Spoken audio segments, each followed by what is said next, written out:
El Salvador, the very first country in the world to make Bitcoin legal tender, is issuing a Bitcoin bond, and they are heavily oversubscribed according to reports. There's a $1 billion Bitcoin bond, also known as the Volcano bond, that's going to be issued by the country. And they now reportedly have over $1.5 billion of demand. Now, the context here is really important to understand. Previously, Bukele, the president of El Salvador, went to the IMF and said, we need an emergency $1.3 billion credit line to fund our budget with 2021 revenue shortfall amounting to nearly 6% of its economy. The IMF said that El Salvador's adoption of Bitcoin entails considerable risks to the country's financial stability and consumer protection. On top of that, El Salvador plans to offer investors a 10-year bond at an initial 6.5% coupon, roughly half what the country would otherwise need to pay to raise such capital. And so ultimately what we're watching play out here is a country went to the IMF, they went to the legacy system, they said we need a loan, and they got their hands slapped. They said we don't like your whole thing with Bitcoin. And so now El Salvador says screw it, we're going to go directly to the people. We're going to issue that $1 billion Bitcoin-backed bond, and we're going to use half of the proceeds to actually purchase Bitcoin. The other half we're going to use to invest in infrastructure. And it looks like the people around the world are stepping up. Over $1.5 billion in interest already. Now we've got this quote right here from Samson Mao, the former chief strategy officer at Blockstream, which says that pension funds and institutional money will come later. Everyone's watching to see how the first volcano bond goes. Now, of course, all eyes are on El Salvador. All eyes are on these Bitcoin bonds. But the president of El Salvador has continued to shitpost on Twitter. He continues to call out all of the hypocrisy that's playing out. When I tweeted back on February 1st that the US debt had officially crossed over $30 trillion, he said, El Salvador debt is on an unsustainable path though, right? And then he went on to tweet again after the most ridiculous tweet around inflation from Bloomberg over the weekend. And he said the most powerful country in the world is falling so fast that it makes you rethink what are the real reasons.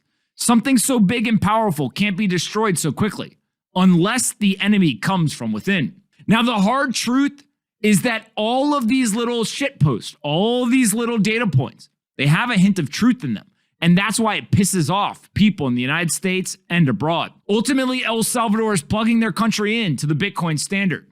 The Volcano bond, that Bitcoin-backed bond, is going to be a milestone in sovereign debt. If they raise all $1 billion in seconds, the world's going to take notice, and many other countries will follow. There's a number of Bitcoin metrics that are all starting to develop, laying the groundwork for absolute rocket fuel for the future Bitcoin price. One of the beautiful things about Bitcoin is that you don't have to believe. You can simply go right to the on-chain metrics. You can see what's happening. Who owns Bitcoin? How much? When did they buy it? And what are they doing with it? These on-chain metrics are only available in the Bitcoin and crypto ecosystem. Wall Street doesn't have this level of granularity, and they don't have this type of data to analyze for their assets. If we go and take a look, as I mentioned, there is rocket fuel being poured into what is likely to be an explosion in the Bitcoin price in the coming weeks. The first thing is that miners have been accumulating aggressively since April of 2021. We can see here with the balance in the miner wallets.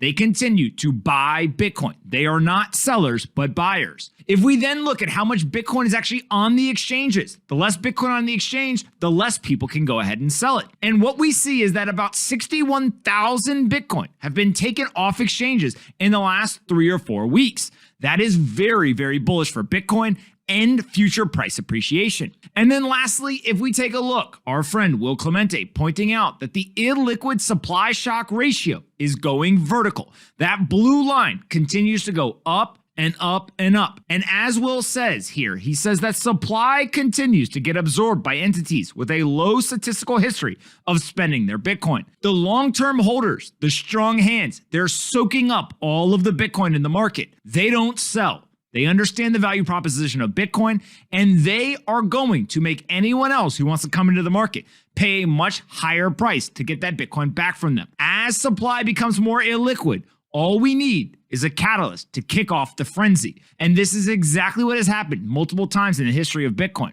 Parabolic moves are followed after we see this type of data set on the on-chain metrics. There is big news brewing in the southern part of the United States. The governor of Florida is confirming that the state is working on a plan to allow businesses to pay taxes in Bitcoin and cryptocurrencies. Now, this is a huge deal because what it is signaling is that the state of Florida believes that Bitcoin and cryptocurrencies not only serve as a store of value, but also as a medium of exchange, one that they would be willing to accept for people to pay those state taxes. Now, I personally don't think that a ton of people are going to go spend their Bitcoin, Ethereum, or any other cryptocurrency. What they are likely to do, though, is pay in stablecoins that are on just much better payment rails than anything in the legacy financial system. We've got a quote here from Governor DeSantis in which he says, "I've told the state agencies to figure out ways where if a business wants to pay tax in cryptocurrency to Florida, we should be willing to accept that. And we're working through that." Now, the state of Florida is not the first to try to do this. The state of Ohio, under Treasurer Josh Mandel, already allowed businesses to pay in Bitcoin.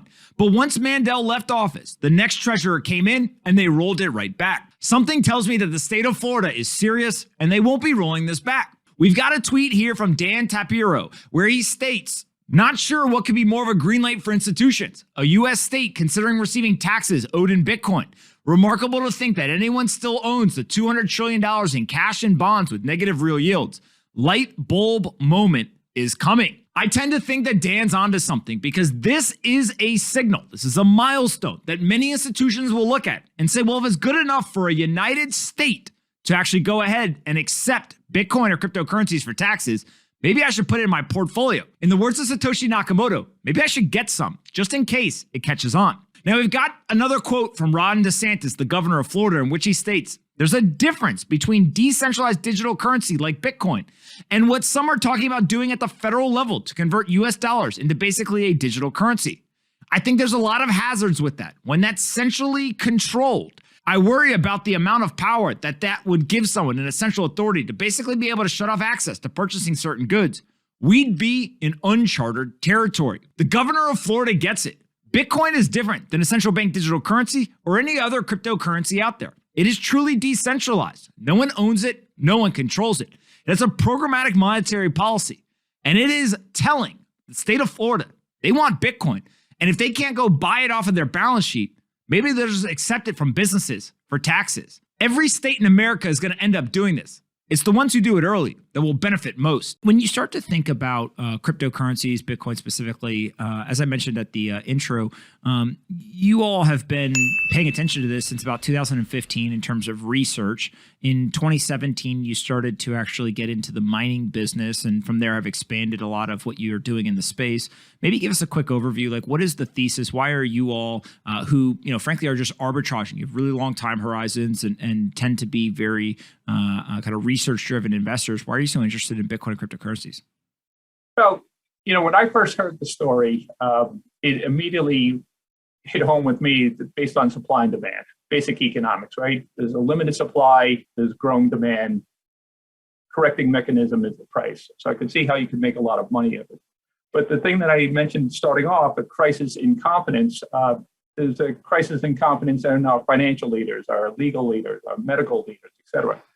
So Bitcoin takes away the ability to print money and to steal time from you, and it puts it into the hands of basically math or an algorithm, and that's a very powerful tool. And for the bulk of history, human history, most of the time, money has actually been in the hands, private hands, not in government's hands. And the governments around the world have abused that power, and I think people are going to want to take that back. And I see Bitcoin potentially playing a massive role in that. So there's a possibility, I don't know how it's going to play out, that Bitcoin becomes a reserve currency status, and the world actually puts itself on that standard.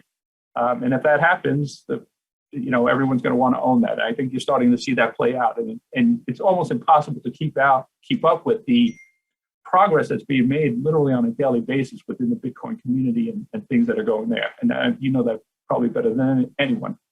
When you think about Bitcoin's future, I always say that it's pretty obvious. It's a great store of value over long periods of time, right? But one of the best performing, if not the best performing asset over the last decade, compounding at 150% annually during that time period. And still, relatively small percentage of the global population has any, right, on the grand scheme of things. And so fixed supply asset, if that demand continues to to become pervasive, then obviously the price will go up.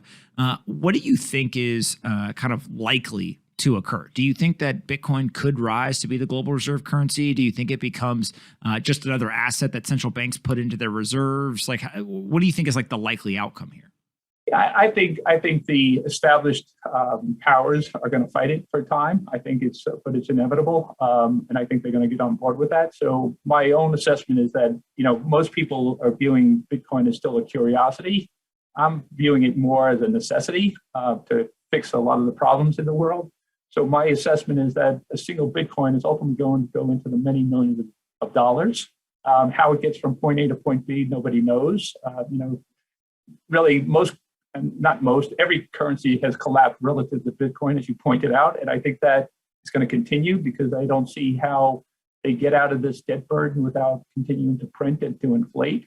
And I think more and more people are going to recognize that as a store of value and potentially a reserve, the world's reserve currency. So I'm pretty optimistic about it. And again, you don't need a big amount of exposure to this.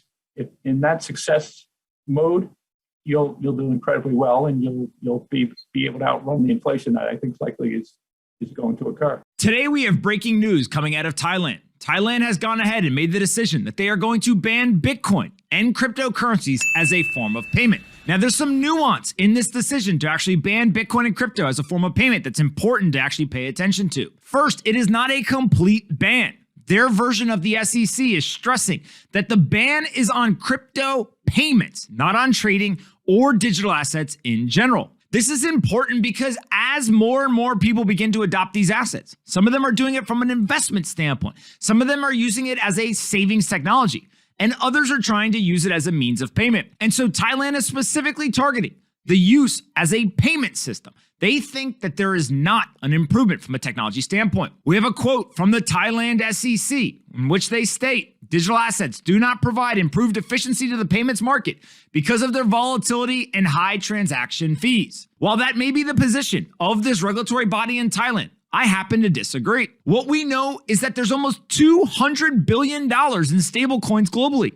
People are using those stablecoins, not just because they have stable value, but because the payment rails on which they are used are superior to the legacy system. On top of that, there are millions and millions and millions of people around the world that use Bitcoin as a payment method as well. Those people understand that things like the Lightning Network allow you to send any amount of economic value, whether it's 1 penny or $1 million, instantaneously, completely for free, with final cash settlement. That is also superior to any other payment method in the legacy world. My guess is that the people of Thailand will continue to adopt Bitcoin and cryptocurrencies. They'll use it as an investment vehicle. They'll use it as a savings technology. And they'll likely continue to use it as a payment technology as well. Eventually, I think that the regulators are going to understand that they're making a misstep. They'll come around and they'll go ahead and actually encourage people not only to invest, not only to save in these technologies, but also use it as a medium of exchange as well.